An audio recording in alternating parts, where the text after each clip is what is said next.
Adjei Mensah is a Ghanaian politician and member of parliament for the Wassa East constituency in the Western region. He assumed office on 7 January 2013 and represents the National Democratic Congress. Born on 26 March 1963, Adjei Mensah hails from Dompim, number 1 in the Western region. He studied sociology at the University of Ghana, earning his bachelor's degree in 1991. He later completed postgraduate studies at the University of Tromsø in Norway, graduating in 1997 with an MBA in public policy. Before entering politics, he worked in human resources, serving as regional human resource manager for Newmont Ghana Limited from 2006 to 2012, a role that grounded his experience in management and community engagement. Adjei Mensah entered parliament after winning the Wassa East seat in 2012 and was re-elected in 2016, serving on key parliamentary committees including the Education Committee, the House Committee and the Special Budget Committee. He is married with 5 children and is a practicing Christian and a member of the Church of Pentecost.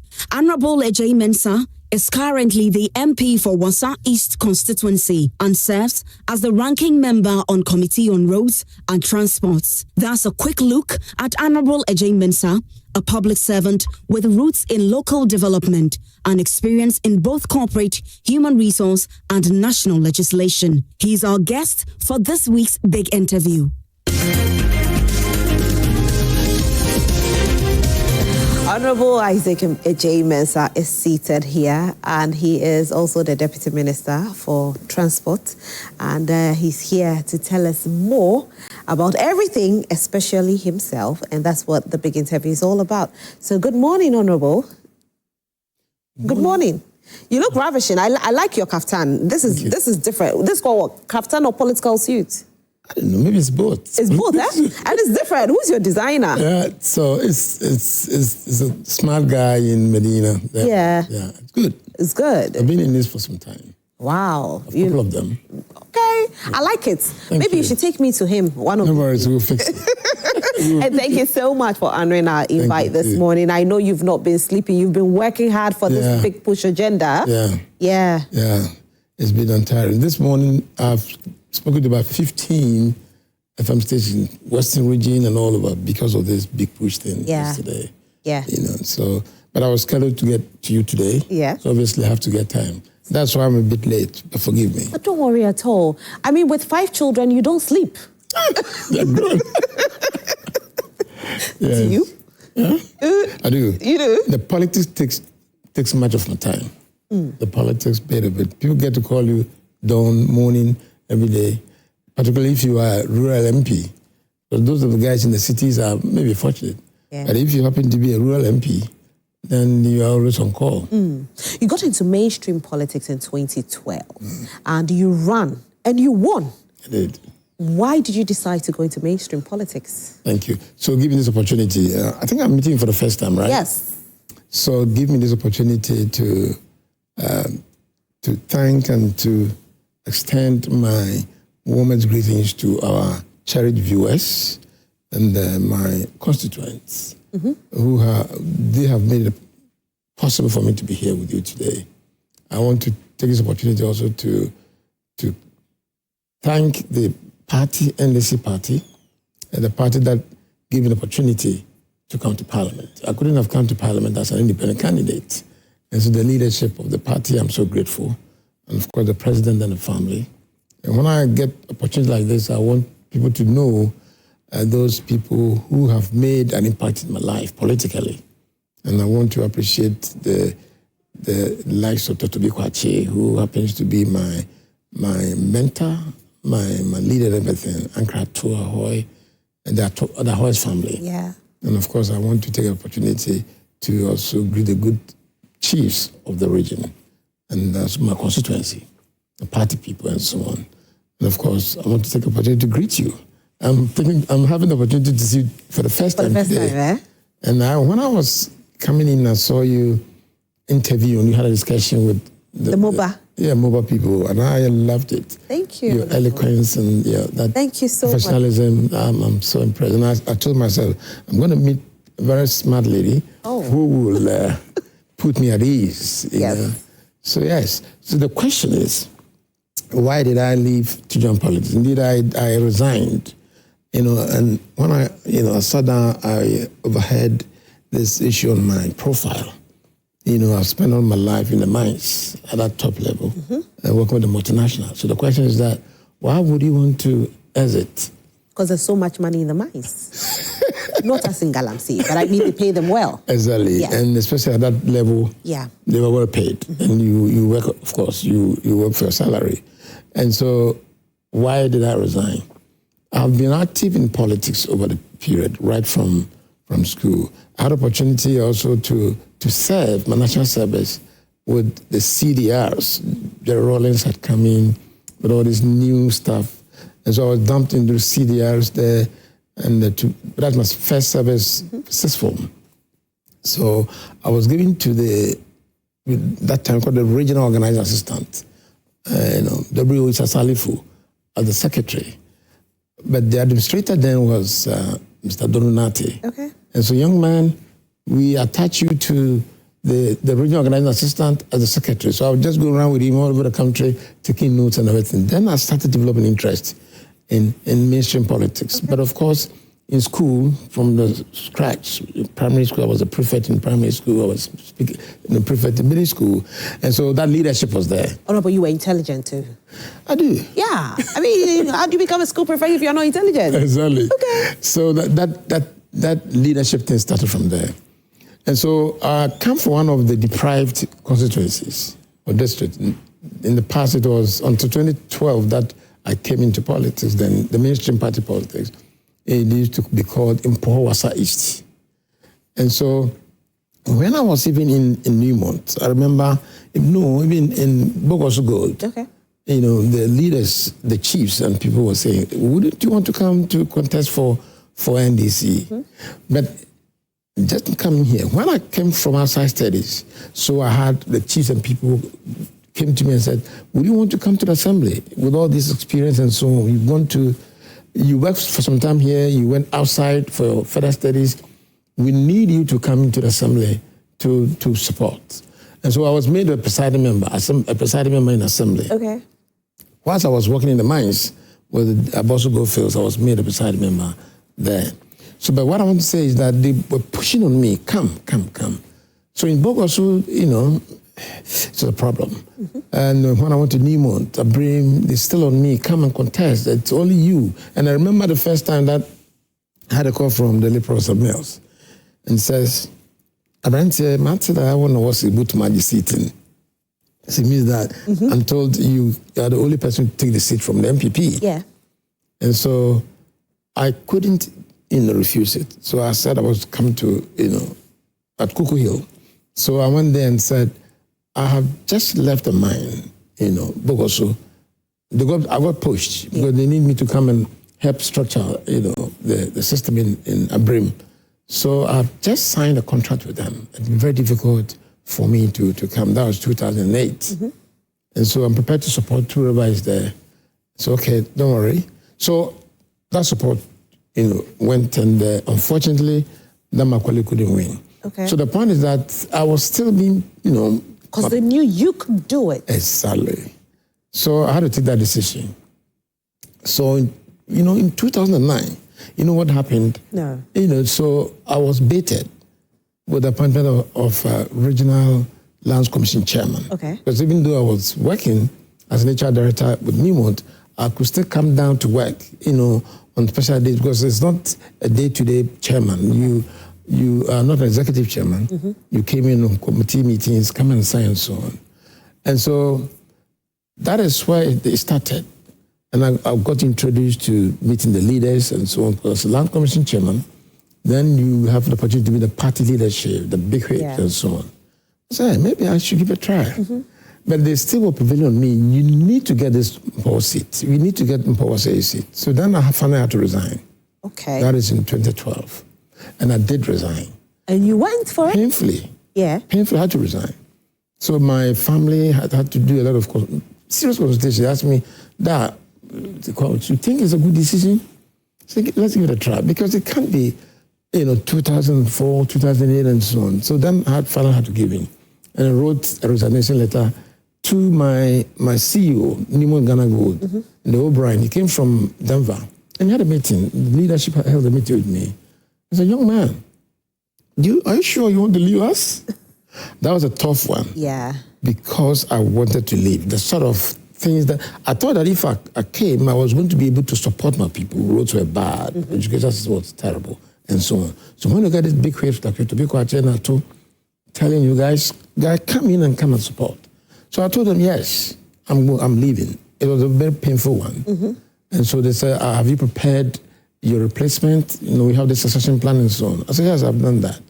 So what he told me was that O'Brien, he said, young man, you can go. Anytime that you want to come back, please come. Please do. Wow. So painfully, because they've spent a lot of energy and resources in me, training me. They call it pneumatization. They've really pneumatized me with all it takes to do the IR, the HR, administration, and so on. So that painfully, I resigned. And the sort of effort we placed in it, and I'm so grateful to Honorable Tobekwachi. They gave me all the support that I needed, and we won the seat. And so when we won the seat... One touch. It was massive. And so I got enthused, Yeah. And so because I was told that if I resigned, if I came, I was going to be... And if NDC was still in power, I was obviously going to be appointed as a minister. Yeah. Because of all this corporate experience and so on. That was, something good. And then I won the seat. Yes. So I was waiting for that appointment. So you can imagine the lobbying and all those that ensued. So, and I was told by, I think I remember very well to Tobekwachi and Ankara told that, Isaac, so you have not come in. You obviously like minister material, but you can start you with the infrastructure as a deputy minister. So you take time to prepare, and in good time, you'll be pushed to be... So that's how it all happened? That's what happened. Do you have any regrets so far? I don't. You don't? I don't. But it's that I do or I don't, it's relative. I will explain that. So that was a good deal. So that's fine. So I was made a deputy minister for roads and highways. And that's how I started. And with experience and everything from the corporate world, that was very, very good. So that is how I started. And when I was given the deputy minister position, you are from a well-organized, trained field. And that with all the experience and all the whatever at my disposal, we performed. And at the time, the minister was Suleimana. He was the minister for roads and highways. So I was there, and that was the first time I got introduced to real politics. Real politics. And from the corporate world, the systems, structures, everything, everything in place. You'll be trained, you'll be given, so ins and outs and everything. So things are well structured and organized. Then you come into politics, the terrain is different. Is it structured? It's structured is also relative in politics. It is, because you have there's the presidency, there's the ministry and all those. That structure is there, but different from the private world, particularly when it is multinational. Multinationals are strict. Yes, So how different is it? Because we hear people say that when people are doing government work, they don't put their all in it, and that is why we are where we are today. They do put their all. See, if I say the private world, the corporate world, especially the mining sector, is structured, these are people who are investors. Can you imagine? They think about everything to just bully through the hills and take the gold. They are serious people. They are in here for gold. And so these are business guys who are very aggressive. Okay. And so things are structured. You know what to do. Because before they employ you, they would have done a background check like I saw these and so on. The background checks will be done, your competence and everything. And they also give you the necessary training. And I called it, they call it pneumatization. They will pneumatize you. Because I remember I was sent to Denver for 6 good months, and I had to run through all their mines, Maldas mines and all those areas, for you to go through the process to know how things are done. The politics is different. And I just come in that level. Maybe as a presiding member, I enjoyed some political bit of it, but that was different, entirely different. And but I think the system has grown over time. And it's gotten better, hasn't it? I think everyone, whoever has the opportunity to come to politics, will give it his or her. Right. Because you have that position, you are there, you need to perform. Okay. And I know that at that time, the President Mahama was the president, and the expectation, the KPIs were tough. You need to meet them, and so on. Right. So. Now, I want to talk about the big push a bit. You know, as we're talking about this, you've been in the terrain. Now you are the chairman for the Committee for Roads and Transport in Parliament. And we look at how many roads we're doing? 32 roads, right? So far. More than that. More than that, all right. So there has been a bit of concern from some people because they feel that their areas have been ignored, most especially those in the northern sector. If you go on Facebook, there's one gentleman, his name is Augustine Baga Hassan. He says, with all due respect, the road projects are not fairly distributed.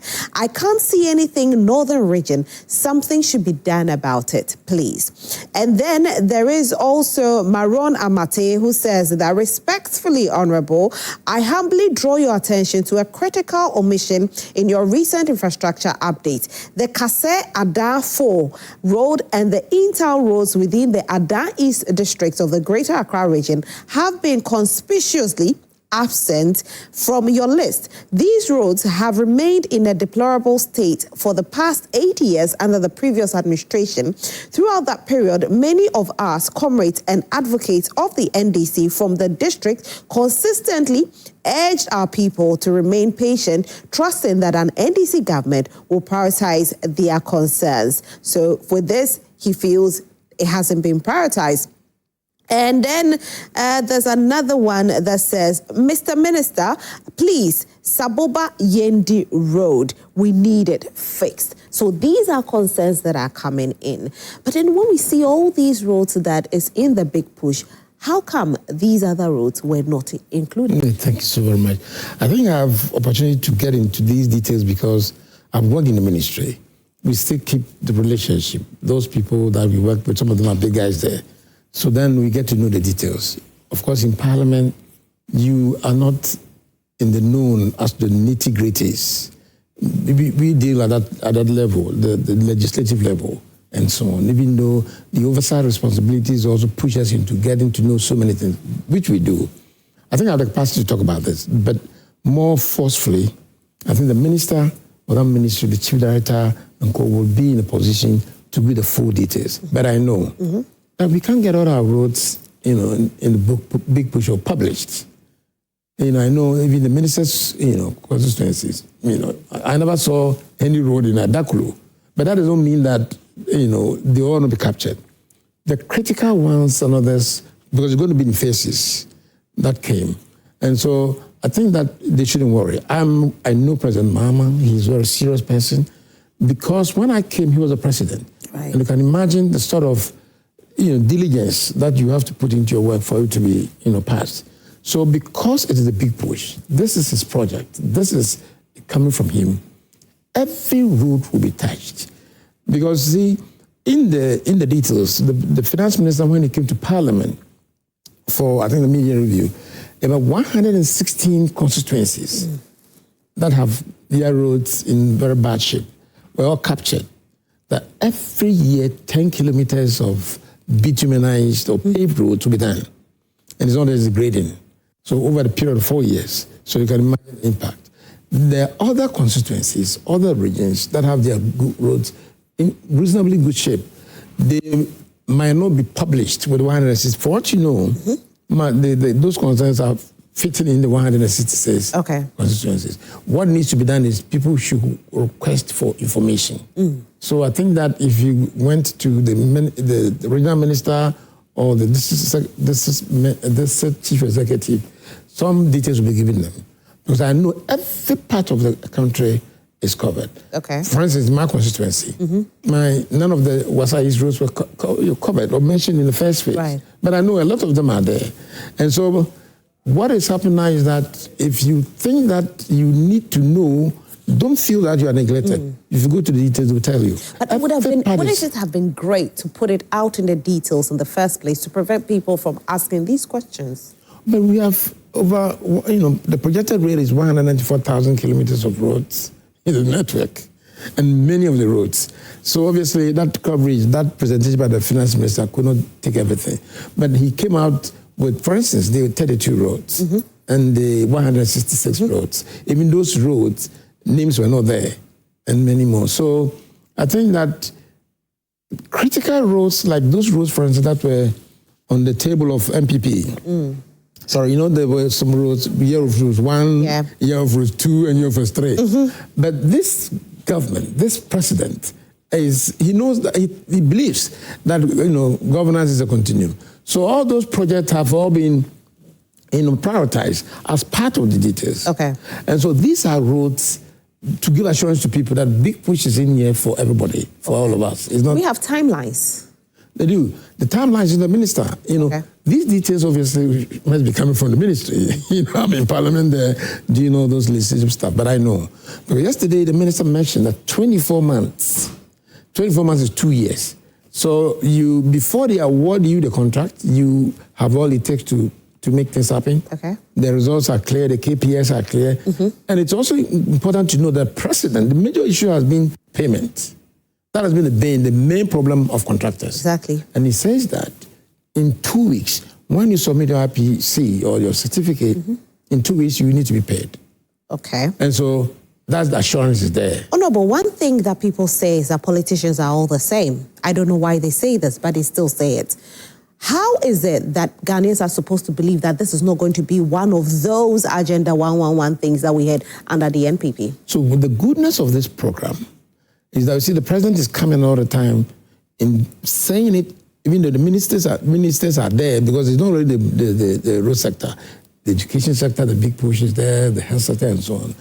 But anytime the president mounts the podium or is talking to Ghanaians, before the ministers will talk about them, he comes out and he means it. So there is this also that I encourage people. You have every right to find out, because they will not be in a position to publish everything. But you must request. For instance, your MP is there. He has to make sure that which of my roads are covered, you know.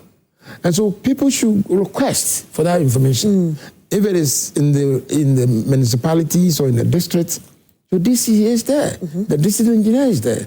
So, and the roads, you see, the regional engineers are there in various regions. You have 16 regions. And they have all it takes, all the details. And we are sure it's going to be done in 2 years. For me, that is what the minister said. What the minister and said. I take him to be serious. Okay. I don't But doubt you are the chairman for the committee. In Parliament. Should we also take your word that with what the minister has said, in 2 years, we should see a completion in this? Of course, yes. Of course. If it doesn't happen, what should we do to the NDC? But the point that...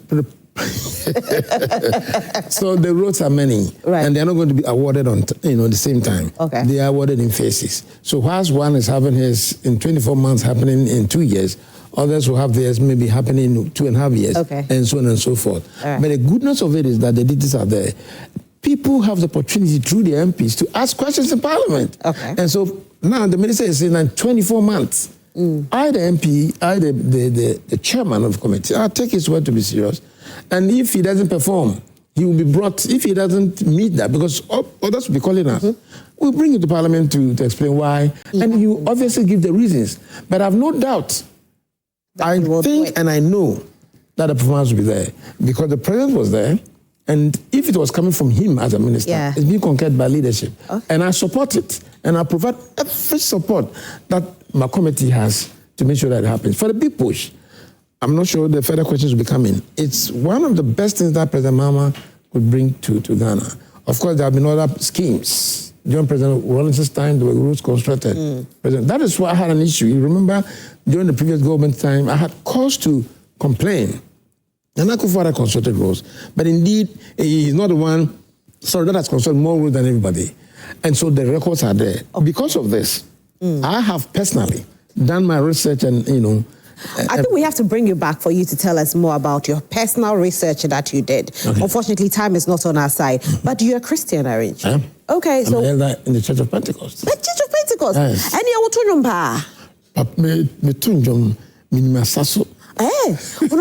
what's your favorite song? What's your Pentecostal song? Hey, one pen swa udinyene duri yeda wasyoda.